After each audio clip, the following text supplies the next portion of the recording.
Nous, jeunes leaders de plusieurs structures réunies en séjour, ayant minutieusement analysé la situation politique dans laquelle les députés provinciaux se sont livrés, entre autres, à la provocation et aux pratiques illégales susceptibles d'ouvrir la porte du chaos et à la tension sociale sans précédent.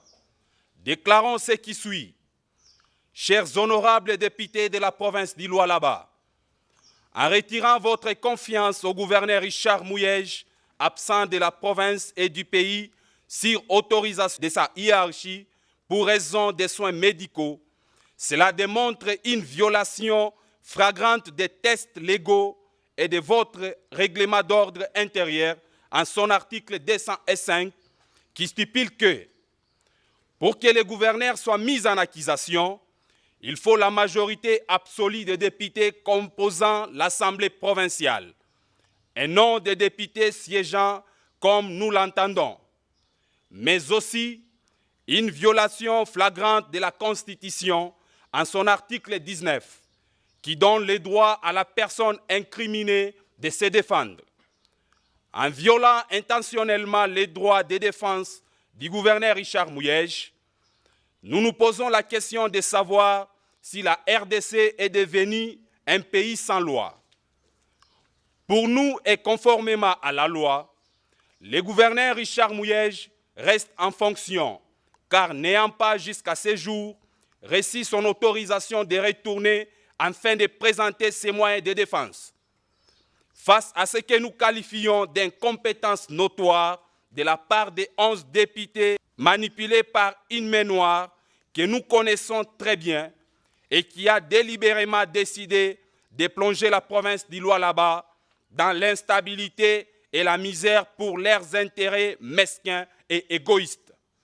Nous fustigeons et déclarons ce qui suit. Comment peut-on comprendre que les députés censés effectuer les contrôles parlementaires aux édits budgétaires soient restés passifs pendant plusieurs années et incapables de dénoncer une quelconque anomalie? Avez-vous oublié que vous étiez le premier à saluer la gestion orthodoxe de l'exécutif provincial? Comment expliquer la précipitation avec laquelle l'Assemblée provinciale s'est jetée sur la simple feuille d'observation présentant un rapport séquentiel incomplet de l'IGF pour retirer la confiance au gouverneur Richard Mouyej en bafouant les pièces justificatives présentées par l'exécutif provincial? Comment peut-on prétendre retirer la confiance au gouverneur Richard Mouyej en violation manifeste de l'article 207 du règlement d'ordre intérieur de l'Assemblée provinciale d'Iloa-Laba qui stipule que le retrait de la confiance doit se faire à la majorité absolue de tous les députés.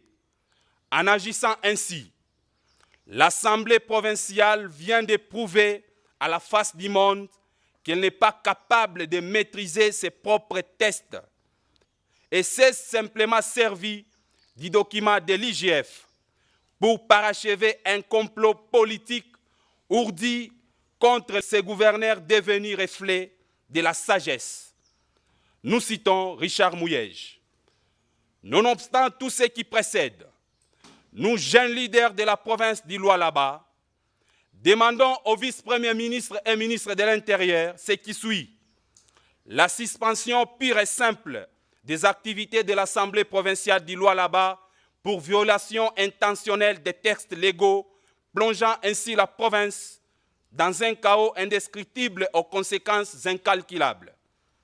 D'ouvrir urgemment une commission d'enquête, car nous suivons tous sur les réseaux sociaux et les chaînes de télévision la dénonciation sans cesse de la corruption ayant motivé cette démarche machiavélique et diabolique.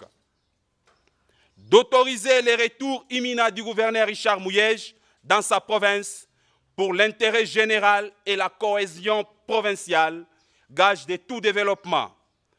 À son Excellence, Monsieur le Président de la République et chef de l'État, nous demandons ce qui suit. Étant garant de la nation et qui veille au bon fonctionnement des institutions, de s'impliquer personnellement pour que le gouverneur Richard Mouyej retrouve ses droits et poursuive l'élan de développement amorcé et dont le peuple Lualabé est témoin, tel que lui-même l'a remarqué lors de son passage au Lualaba pour inaugurer les bâtiments administratifs qui honorent la nation et dont le gouverneur Richard Mouyej est génitaire. De ne pas sacrifier un dirigeant aussi important et utile pour la nation à cause des politiciens en mal de repositionnement qui élaborent dans leurs officines des complots ourdis contre le gouverneur qui a révolutionné la province par un travail devenu référentiel pour toutes les provinces. Fait à Kolwezi le 15 septembre 2021. Je vous remercie.